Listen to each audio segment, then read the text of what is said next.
조갑제 TV 시청자 여러분 안녕하십니까? 2019년 10월 15일 오후 4시 45분입니다. 저는 이스라엘에 대해서 관심이 많고 특히 이스라엘의 군대를 취재하기 위해서 이스라엘에 상당히 장기간 간 적도 있습니다. 그리고 1995년 11월 라빈 수상이 암살되기 하루 전에 마지막 인터뷰를 한 인연도 있습니다. 이 이스라엘 군대는 대한민국 군대와 더불어 20세기의 가장 위대한 군대입니다.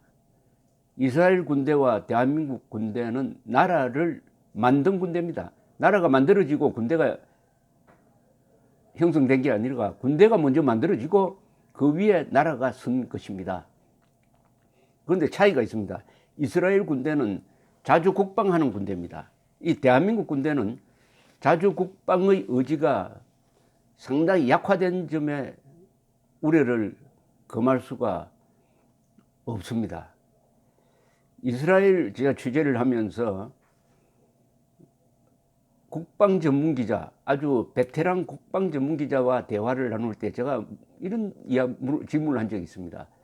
왜 이스라엘은 일대 한 40 규모의 이런 불리한 전쟁을 아랍 세계와 하면서도 왜 미군의 직접적 도움을 받지 않았습니까? 라고 물었어요. 그러니까 이분이 이야기를 했습니다. 자기 나라 수도에 외국 군대가 주둔하면은 국민들의 의식이, 정신이 타락합니다. 우리는 어렵더라도 미군이 주둔하는 것을 원하지 않습니다. 우리 힘으로 싸웁니다. 다만 외교적으로 또 물질적으로 도움은 받습니다. 이렇게 이야기를 했습니다. 그 말이 참 오래 남았습니다.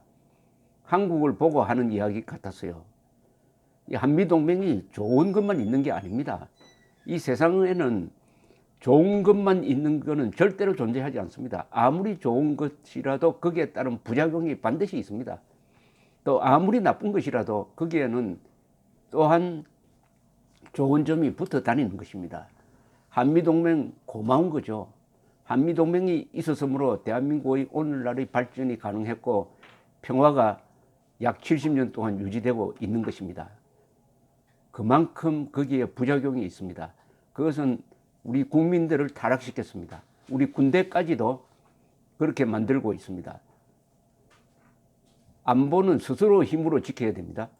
그리고 이미 대한민국은 스스로 지킬 만한 물질적 기반이 있습니다. 그런데도 비겁하게 내 돈 쓰지 않겠다. 주한미군 주둔비 좀 깎겠다.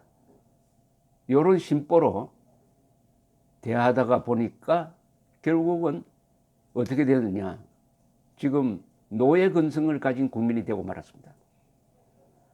국방 문제를 스스로 해결하지 않고 미국에 의존하고 북한이 핵무장을 했는데도 대한민국에는 우리도 핵을 갖자는 이야기가 의미 있게 나오지 않고 이렇다면은 공동체의 존속이 불가능해집니다. 공동체를 지키기 위해서 목숨을 걸고 싸우는 사람이 있어야 되고 그 싸우는 사람을 뒷받침해주는 국민이 있어야 합니다. 국군은 국민의 지지가 없으면 안 됩니다. 용병은 돈만 받으면 되는 거죠. 그러나 국군은 안 됩니다. 국군은 국민의 결전 의지가 뒷받침되지 않으면 싸울 수가 없습니다. 그러면은 지금 김정은이가 내일 새벽에 남침한다고 했을 때 결사항전할 정권입니까? 결사항전할 군대입니까? 결사항전할 국민입니까? 아니면은 김정은이가 서울을 포위한 다음에 현 위치에서 휴전하자. 응하지 않으면 핵무기 쓰겠다고 했을 때 그래 핵무기 쓰려면 써봐라. 우리는 끝까지 버틴다라고 할까요? 아니면은 같은 민족인데 여기서 끝내자. 현 위치 휴전. 서울이 포위된 상태에서 현 위치 휴전 받아들이자. 그날로 대한민국이 지도상에서 사라지게 되는 것입니다. 제가 왜 이 말을 서두에 꺼냈느냐 하면은 지금 쿠르드족이 당하고 있는 모습을 보면서 거기에 쿠르드란 단어에 코리아란 단어를 넣으면 어떻게 될까 하는 그런 연상작용이 일어나서 그렇습니다. 쿠르드족이 지금 3천만 명입니다. 인구가. 이라크, 터키, 시리아에 걸쳐서, 이란에 걸쳐서 이렇게 살고 있는데 아직 독립국가를 만들지 못했습니다. 이분들은 무슨 사건만 나면은 그 틈을 타서 자신들의 영역을 확보하려고 아주 피나는 노력을 합니다. 2011년에 시리아에서 내전이 벌어졌습니다. 아사드 정권과 거기에 반대하는 반란군이 싸우고 있습니다. 여기에 아사드를 지원하는 세력이 나타났습니다. 이란입니다. 그리고 이란의 하수기관인 헤즈볼라라는 테러단체, 그리고 러시아가 개입을 했습니다. 이란, 러시아, 그리고 아사드 정권이 한편입니다. 여기에 반대하는 쪽이 반란군, 그 다음에 미국, 유럽, 사우디아라비아 이런 나라였습니다. 이때 중요한 역할을 하는 게 시리아에 있는 그 수백만 명 정도의 쿠르드족이었습니다. 이 사람들이 동북 쪽에 살고 있습니다. 이 사람들이 반란군의 주축이 되었습니다. 아사드에 반대하는 반란군의 주축이 되고, 자, 이렇게 전쟁을 하던 중에 또 하나의 변수가 생겼습니다. 알카에다와 비슷한 IS라는 조직이, 극단적인 테러 조직이 하나 만들어졌습니다. 이 일종의 괴물입니다. 괴물. 괴물이 나타났어요. 오바마 정부 때 이 괴물을 잡기 위해서 다국적 군이 편성이 됐습니다. IS. 그래서 IS의 본부가 어디 있었느냐 하면 바로 시리아에 있었어요. 시리아. 이 시리아에 있는 IS를 거의 소탕하는데 가장 큰 도움을 준 게 쿠르드족이었습니다. 쿠르드족이 자기들 주장대로는 IS 소탕전에서 한 10,000명이 죽었다고 합니다.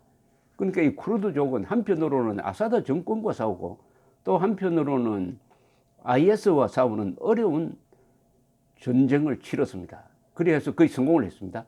그래서 지금 시리아의 북동쪽은 쿠르드족이 장악하고 있어요. 쿠르드족을 이렇게 싸우도록 만든 게 미국이었습니다. 미국이 여러 가지 뒷받침을 하고 2,000명 정도를 파병을 했습니다. 그래서 쿠르드족과 미국의 공조에 의해서 IS 문제가 어느 정도 해결이 되었습니다. 포로들을 많이 잡아가지고 한 10,000명 정도 포로 수용소를 운영을 하고 있었습니다. 여기까지는 잘 됐어요. 그런데 작년 12월, 작년 말에 느닷없이 그야말로 청천벽력으로 트럼프가 시리아에 있는 2,000명의 미군을 빼겠다는 결정을 합니다. 마티스 국방장관이 펄쩍 뜁니다. 그렇게 하면은 대혼란이 일어난다. 그래도 일방적으로 트럼프가 발표를 해버려요. 트럼프는 해외에서 싸우는 미군을 귀환시키면은 뭐 선거에 도움이 된다 이렇게 판단한 거죠. 마티스가 화를 내고 사표 던지고 나와버렸습니다. 그러니까 볼턴이 나와가지고, 지금은 볼턴도 나왔습니다만, 볼턴이 나와서 이 뒤수습을 하면서 사실상 철군 계획을 유보시켰습니다. 그런데 볼턴도 한 달 전에 밀려 나왔어요. 한 일주 전에 트럼프하고 에르도안 터키 대통령이 통화를 하더니 아무 준비 없는 통화를 했어요. 통화를 하더니 뭐라고 발표를 하느냐. 터키가 군사 행동하는 것을 양해하기로 한 것처럼 이렇게 발표가 됐어요. 터키에게 프리핸드를 주면서 이제 2,000명 그중에 이제 철군하고 지금 1,000명 좀 남아 있는데 완전히 철수시키겠다. 시리아에 주둔 미군을 철수시키겠다고 일방적으로 발표를 하고 말았습니다. 이렇게 되니까 공화당 쪽에서도 이건 말도 아니다. 이래 되면은 대혼란이 예상된다. 그러니까 트럼프가 한다는 이야기가, 쿠르드족은 옛날부터 싸워왔지 않느냐.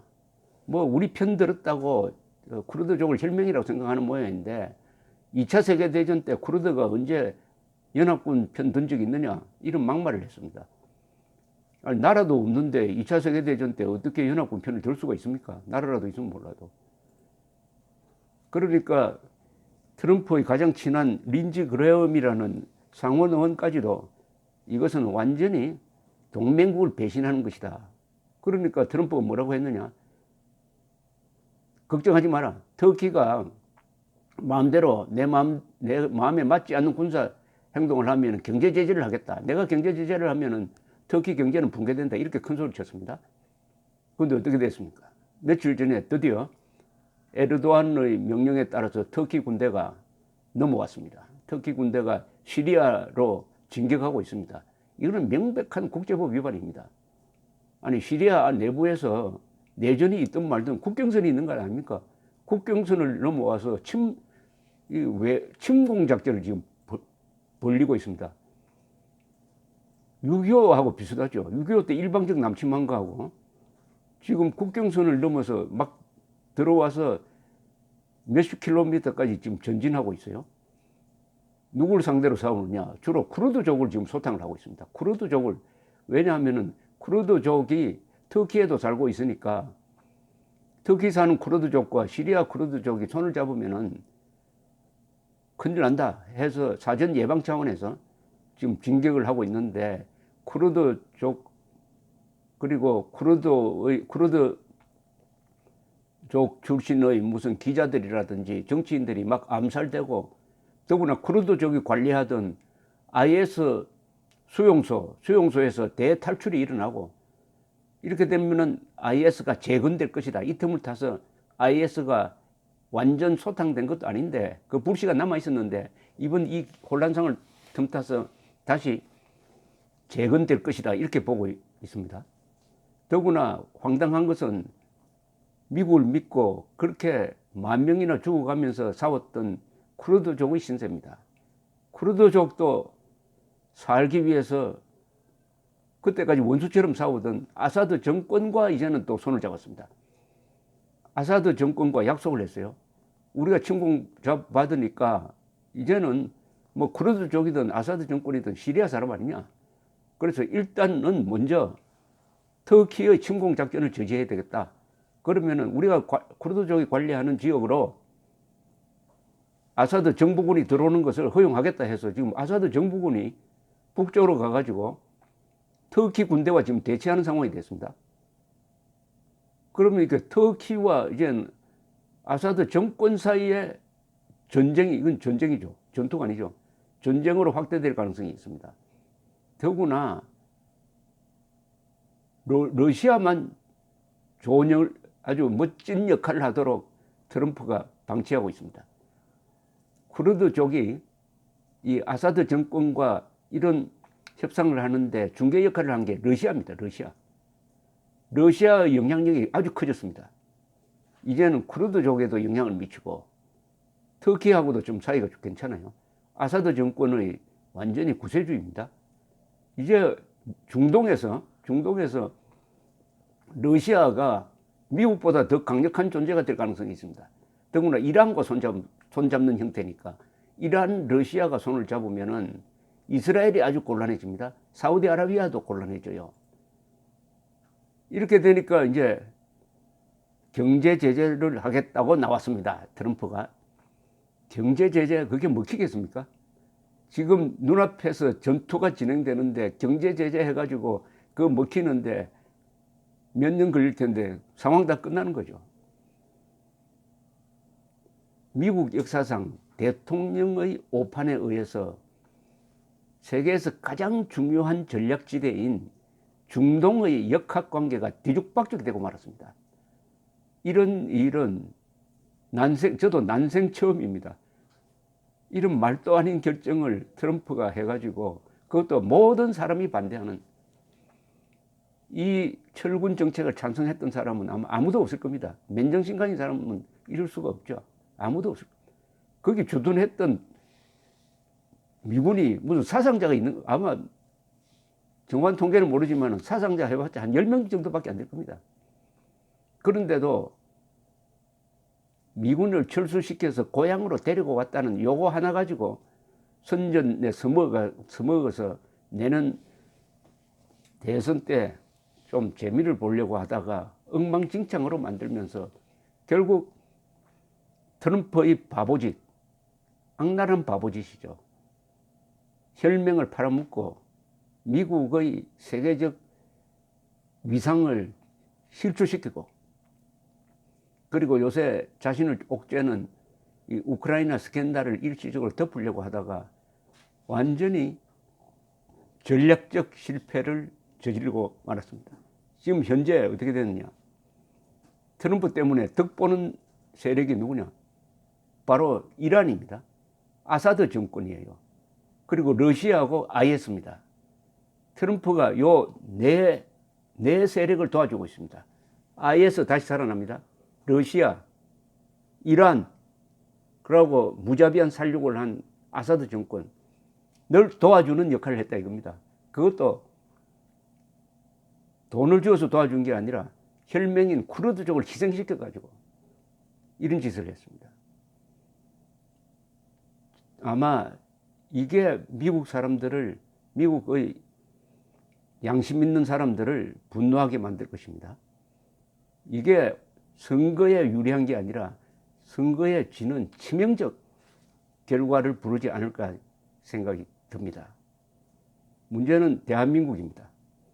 한국 트럼프 같은 저런 장사꾼이 있으면은 대한민국의 존재도 별 가치가 없습니다. 대한민국의 존재는 뭡니까? 아시아에서 자유의 보루였습니다. 자유의 방파제였습니다. 이제는 자유의 파도가 되어가지고 북한까지 쓸어버리고 중국까지 자유민주주의를 바람을 불어넣을 수 있는 전략적 위치에 있는 이 대한민국의 가치를 그냥 주둔비로 계산을 하고 해서 한미동맹을 해체한다든지 북핵 문제 해결 과정에서 대한민국의 안보를 희생시킨다든지 할 충분한 개연성이 있는 사람입니다. 물론 내년 재선에서 트럼프가 낙선하는 게 한국인에게는 도움이 됩니다. 이제는 뭐 그 관계가 명확해졌습니다. 결국 자주국방 문제로 돌아옵니다. 이래도 대한민국은 우리도 핵 개발해야 된다는 이야기가 나오지 않는 나라라면은 하나님도 도와줄 수 없다 이거죠. 자기를 지키는데 돈도 쓰지 않겠다. 그리고 용감성도 보여주지 않겠다고 하면은 하나님도 도울 수가 없습니다. 쿠르드족은 그러나 끈질기게 지금 싸우고 있습니다. 대한민국 국민들은 쿠르드족보다 못합니다. 훨씬 더 못합니다. 감사합니다.